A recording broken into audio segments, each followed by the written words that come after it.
В Национальной библиотеке презентовали монографию, посвященную истории развития чувашской литературы XX века. Ее выпустили в 2 частях. В этом году издание выдвинули на соискание специальной премии главы Чувашии.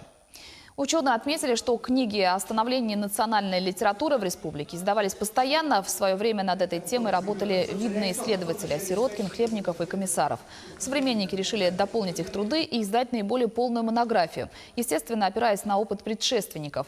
Первую часть любители словесности оценили еще в 2015 году. Ее посвятили литературе первой половины XX века и разделили на 2 эпохи – поиск национальных идей и канонизированный социализм.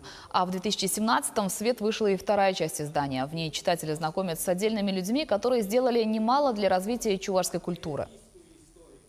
В 2 томах есть обзоры, целые периоды, тенденции отмеченные. Вот чем, скажем, 30-е годы или, скажем, период оттепели, 50-х, хрущевскую оттепель мы говорим. Вот в это время, конечно, литература рывок совершила. Очень много свобода представлено было писателям. Брежневские времена снова, конечно же, соцреализм начинает свои рамки загонять литературу, но все-таки литература, свободны были художники. Вот что ценно, такие как художники, как Хузангай, допустим, Эльгер, Уяр, Юрий Скворцов.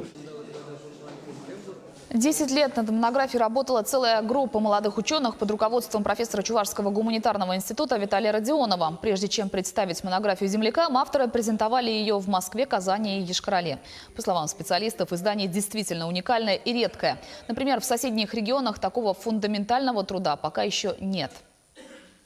Это двухчастная история чувашской литературы, предназначена прежде всего для специалистов, филологов, потом, кто интересуется чувашской культурой за пределами Чувашской республики, может и за рубежом. Читатель должен быть образованный, не менее высшего образования должен иметь.